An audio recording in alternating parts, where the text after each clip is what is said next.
Hello BSc first year student, कैसे हैं आप सभी लोग। उम्मीद है आप लोग बहुत अच्छे होंगे। दोस्तों, आज की इस वीडियो के अंदर हम डिस्कस करेंगे बीएससी फर्स्ट ईयर बॉटनी के सेकंड सेमेस्टर में आपका थ्योरेटिकल पेपर आता है आर्चिगोनिएट्स एंड प्लांट आर्किटेक्चर। दोस्तों, इस सेमेस्टर के अंदर हमने स्टार्ट किया था फर्स्ट यूनिट, और फर्स्ट यूनिट की ये मैं सेकेंड वीडियो अपलोड कर रहा हूँ। फर्स्ट वीडियो के अंदर हमने डिस्कस किया था general features of archegoniate. Second video के अंदर आज हम कवर करेंगे general characters of bryophyte. Exam paper में आपसे लॉन्ग क्वेश्चन में पूछा जा सकता है describe the general characters of bryophyte, या क्लासिफिकेशन भी साथ में आपसे पूछा जा सकता है। आपसे सिंपली 7.5 नंबर या 10 नंबर, ये डिपेंड करता है कि आपका एग्जाम पैटर्न कैसा है। लॉन्ग क्वेश्चन में पूछा जा सकता है describe the general characters and classification of bryophyte, या कई बार पूछा जाता है describe the general characters and reproduction in bryophyte. यानी कि जनरल कैरेक्टर्स के साथ कुछ पॉइंट्स और भी आपसे जोड़ दिए जाते हैं ब्रायोफाइटा से रिलेटेड। इस तरह से लॉन्ग क्वेश्चन आपसे पूछा जा सकता है। तो चलिए हेडिंग डाल लीजिए general characters of bryophyte. Student, यदि आप बीएससी की कॉन्सेप्ट को हिंदी में समझना चाहते हैं तो आप इस चैनल से जुड़ सकते हैं। ब्रायोफाइटा एम्ब्रियोफाइटा का सबसे सिंपलेस्ट व प्रिमिटिव ग्रुप होता है। स्टूडेंट, एग्जाम पेपर में ट्राई करें कि अगर आप हिंदी में भी एग्जाम पेपर दे रहे हैं तो आप लोगों को ट्राई करना चाहिए कि आप लोग हिंदी इंग्लिश मिक्स दें। हिंदी इंग्लिश मिक्स देने से क्या होगा, आगे चलकर आप लोग अगर इंग्लिश में भी एग्ज़ाम देना हो, या फिर आगे चलकर आप एमएससी करना चाहते हैं तो एमएससी पूरा इंग्लिश में ही होता है कम्प्लीटली, तो वहाँ पर भी आपको सुविधा मिल जाएगी, राइट। इसके अंतर्गत लगभग 96 जेनेरा 24,000 स्पीसीज आती है। यद्यपि इनका इकोनॉमिक वैल्यू बहुत ही कम है, फिर भी प्लांट किंगडम में इनका एक अपना स्थान होता है। इस वर्ग के जो पौधे होते हैं, यानी कि ब्रायोफाइटा वर्ग के जो पौधे होते हैं, बहुत ही छोटे होते हैं, अनकॉन्स्पिकस होते हैं, तथा इनका डिस्ट्रीब्यूशन जो होता है वो कॉस्मोपोलिटन डिस्ट्रीब्यूशन है। यानी कि पूरे वर्ल्ड में सभी जगह पाए जाते हैं, सर्वव्यापी होते हैं। इनका जो डिस्ट्रीब्यूशन होगा वो कॉस्मोपोलिटन होता है। ये प्राय वर्षा ऋतु में पहाड़ों पर, यानी कि रनी सीजन में पहाड़ों पर, चट्टानों पर, घाटों पर, वृक्षों की छालों पर, बहुत सारे मॉइस्ट व शेडी प्लेसेस, यानी कि जहाँ पर नमी हो और छायादार हो, मॉइस्ट व शेडी प्लेसेस पर पाए जाते हैं। इनकी अधिकतर जातियां जो होती हैं वो टेरेस्ट्रियल होती है, यानी कि भूमि पर होती है, तथा टेम्परेट स्थानों पर मॉइस्ट सरफेस पर ग्रीन टफ्ट के रूप में ये उगते हैं। समटाइम्स ऐसा होता है कि जिस सबस्ट्रेटम पर भी, चाहे वो लकड़ी की छाल हो या किसी भी पत्थर पर या किसी भी मॉइस्ट इलाके में ये प्रेजेंट हो, वहाँ पर पूरी सरफेस जो है वो ग्रीन कलर की दिखाई देती है। ब्रायोफाइटा वर्ग के कुछ जलीय पौधे वाटर प्लांट जैसे कि रिक्सिया फ्लुइटेंस होते हैं, रिक्सिया कार्पस, रेलिया आदि को छोड़ करके से सभी जो बचे हुए पौधे होते हैं वो सब टेरेस्ट्रियल होते हैं, यानी कि भूमि पर रहने वाले, जो कि नम, छायादार यानी मॉइस्ट या सेडी प्लेसेस पर उगते हैं। चूँकि इन्हें अपने जीवन के लिए पर्याप्त आर्द्रता की आवश्यकता होती है, इसलिए इनके विषय में कहा जाता है कि टेरेस्ट्रियल जीवन के पूर्ण रूप से उपयुक्त नहीं है। अतः कुछ वैज्ञानिक ब्रायोफाइटा कम्युनिटी को वनस्पति विज्ञान का एम्फीबियंस ऑफ प्लांट किंगडम कहते हैं। ब्रायोफाइटा को एम्फीबियंस ऑफ प्लांट किंगडम इसलिए कहा गया क्योंकि ये टेरेस्ट्रियल पर रहते हैं और इन्हें वाटर की भी नीड होती है। यानी कि इनका जो जीवन है वो लैंड और वाटर दोनों के लिए अडेप्टेड है। इन्हें दोनों की रिक्वायरमेंट होती है। फर्टिलाइजेशन के लिए इन्हें वाटर की नीड होती है, तो इस प्रकार से इन्हें एम्फीबियंस ऑफ प्लांट किंगडम कहा गया। डिस्ट्रीब्यूशन एंड अक्रेंस, अब हम देखते हैं इनका वितरण कहाँ पर है और ये पाए कहाँ पर जाते हैं, अक्रेंस इनका क्या होता है। तो ब्रायोफाइटा का अगर हम डिस्ट्रीब्यूशन की बात करें तो ये विश्वव्यापी होते हैं, पूरे वर्ल्ड में पाए जाते हैं, तथा कम्युनिटी के अतिरिक्त जहाँ पर भी जीव रह सकता है वहाँ पर भी ये पाए जाते हैं। शेटिकी ने 1961 में कुछ ब्रायोफाइट को समुद्र में भी, यानी सी वाटर के अंदर भी देखा। ब्रायोफाइटा नम स्थानों पर, पर्वतों पर, आर्कटिक टुंड्रा में या उष्ण एवं समशीतोष्ण स्थलों पर भी पाए जाते हैं। आर्कटिक प्रदेशों में ब्रायोफाइटा बहुत कम पाए जाते हैं।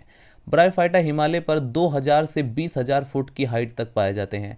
ब्रायोफाइटा मॉइस्ट प्लेसेस पर, यानी नम स्थानों पर पाए जाने वाले स्थानीय पौधे होते हैं। इनके प्रिय आवास स्थल, हैबिटेट जो होते हैं छायादार स्थलों पर, यानी शेडी प्लेसेस हो और नम चट्टान जो होते हैं या मॉइस्चर से भरे जो चट्टानें होती हैं, ऐसी जगह पर ये उगते हैं। कुछ ब्रायोफाइट जैसे कि रिक्सिया फ्लुइटेंस, रिक्सिया कार्पस न्यूटान्स, फोन्टिनेस एंटीपायरेटिका एवं रेलिया स्पीसीज एक्वाटिक प्लांट होते हैं। कुछ ब्रायोफाइट जैसे कि स्फेगनम जातियां बग्स यानी कि दलदल में पाए जाते हैं। कुछ ब्रायोफाइट जैसे कि पॉलीट्राइकम जेंट पेरिनम शुष्क वातावरण में भी पाए जाते हैं। टोटुला डेस्टोड्रम डेजर्ट में पाए जाते हैं, यानी कि रेगिस्तान पर पाए जाते हैं। जंगरमेनिएसी एवं मस्साई के कुछ सदस्य तथा डेंडोसिरस की जातियां वृक्षों पर इपीफाइटी के रूप में पाए जाते हैं, यानी प्लांट के ऊपर पाए जाते हैं इपीफाइटी के फॉर्म में। ब्रायोफाइटा प्राय आत्मपोषी यानी ऑटोट्रॉफिक होते हैं, क्योंकि ये अपना फूड खुद बना लेते हैं। इनके अंदर क्लोरोफिल प्रेजेंट रहता है, जिसकी मदद से ये फोटोसिंथेसिस रिएक्शन करते हैं, जिसकी वजह से ये अपना भोजन खुद बना लेते हैं। परंतु कभी कभी ये सेप्रोफाइटिक होते हैं, जैसे फॉर एग्जांपल बक्स बियोमिया एम्फाइला या क्रिप्टोथैलस मिराबिलिस आदि होते हैं। ये मतलब सेप्रोफाइटिक स्पीसीज होती हैं। अब हम बात करते हैं साइज एंड फॉर्म, आकार एवं आकृति। जो ब्रायोफाइटा होते हैं उनका साइज और फॉर्म कैसा होता है? तो ब्रायोफाइटा वर्ग के जो सदस्य होते हैं वो आकार में बहुत ही सूक्ष्म होते हैं और उनकी लंबाई कुछ मिलीमीटर से लेकर के कई सेंटीमीटर तक होती है। इस वर्ग का सबसे बड़ा ज्ञात वंश जो होता है वो डाउसोनिया है, जो कि लगभग 40 से 50 सेंटीमीटर लंबाई में होता है। पिटेसी के मेंबर जो होते हैं वो लीवर लाइक होते हैं, यकृत के समान होते हैं। और मस्साई के सदस्य जो होते हैं वो छोटे पौधे के समान होते हैं, जिनमें स्टेम, रूट और लीफ पाई जाती है। हर वर्ग के पौधे हरे होने के कारण इसमें न्यूट्रिशन जो होता है वो ऑटोट्रॉफिक होता है। इस वर्ग के सदस्य का मेन जो प्लांट होता है वो गैमेटोफाइट होता है, जो कि स्वतंत्र व इंडिपेंडेंट होता है। सेक्सुअल रिप्रोडक्शन में गैमेट्स के फ्यूजन के बाद स्पोरोफाइट बनते हैं, जो कि मियोसिस के द्वारा डिवाइड होकर के गैमेटोफाइट बनाते हैं। इस प्रकार इसमें निश्चित पीढ़ी का एकांतरण यानी reproduction of alternation of generation होता है।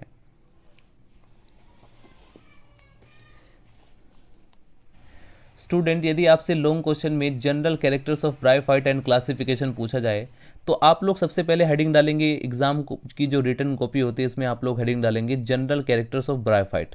उसको आप लोग इस तरह से पॉइंट वाइज लिखेंगे, आपको डायरेक्टली थ्योरी की तरह नहीं लिखना है।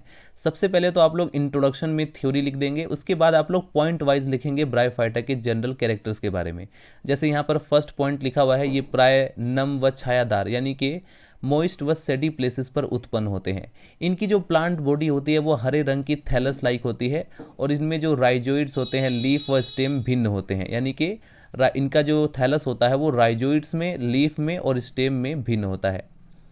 मेन जो प्लांट होता है वो गेमेटोफिटिक होता है। नंबर 4 पॉइंट, प्लांट एक मल्टी सेलुलर राइजोइड्स द्वारा सबस्ट्रेटम पर स्थिर रहता है, यानी कि फिक्स्ड रहता है। ये राइजोइड्स जो होते हैं वो प्लांट को फिक्सेशन करने में यानी स्थिर रखने में तथा भूमि से जल या मिनरल सॉल्ट्स को एब्जॉर्ब करने में हेल्प करते हैं। इस तरह से आपको इसको एक्सप्लेन करना होगा। पॉइंट नंबर 5 आप लोग नोट डाउन करेंगे, इन प्लांट्स की इंटरनल स्ट्रक्चर को देखने से ज्ञात होता है कि इसमें वस्कुलर टिश्यू जैसे कि जाइलम फ्लोएम उसमें नहीं पाया जाता है। हायर ग्रुप्स के जो प्लांट होते हैं उनमें जाइलम फ्लोएम पाया जाता है ताकि फूड मटेरियल का ट्रांसफ़र हो सके, ताकि जो वाटर होता है या मिनरल सोर्स होता है उसको द्वारा एब्जॉर्ब किया जा सके। लेकिन इन प्लांट की स्ट्रक्चर को इंटरनल स्ट्रक्चर देखने से पता चलता है कि वस्कुलर टिश्यूज़ के अंदर एब्सेंट होता है। इनका जो गेमेटोफिटिक प्लांट होता है उसमें वेजिटेटिव व सेक्सुअल दोनों प्रकार से इसमें रिप्रोडक्शन होता है। इसमें सेक्सुअल रिप्रोडक्शन जो होता है वो ओगेमस टाइप का होता है तथा इसमें निश्चित, इसका मतलब क्या है, निश्चित एंथ्रीडियम व आर्चिगोनियम रिप्रोडक्टिव ऑर्गन्स होते हैं। एंथ्रीडियम जो होता है ये मेल रिप्रोडक्टिव ऑर्गन्स होता है, जो कि मल्टी सेलुलर होता है, यानी एक से अधिक कोशिकाओं का बना बहुकोशिकीय होता है। और इसमें जो स्पर्म या एंथ्रोजोइड्स होते हैं वो मोटाइल होते हैं और बाइसिलिएट होते हैं, यानी कि उसमें जो है 2 सीलिया प्रेजेंट होते हैं जिसकी मदद से वो जो है स्विमिंग करता है। आर्चिगोनियम जो होता है वो रिप्रोडक्टिव ऑर्गन्स होता है, फीमेल रिप्रोडक्टिव ऑर्गन्स है, जो कि फ्लास्क के समान स्ट्रक्चर होती है और इसमें नेक कैनाल सेल्स, वेंट्र कैनाल सेल्स तथा एग होता है। नंबर 10 पॉइंट, फर्टिलाइजेशन के लिए वाटर मीडियम की आवश्यकता होती है। इनमें जो एग होता है, एग स्पर्म के मिलने से जाइगोट बनता है, डिप्लॉइड जाइगोट बनता है।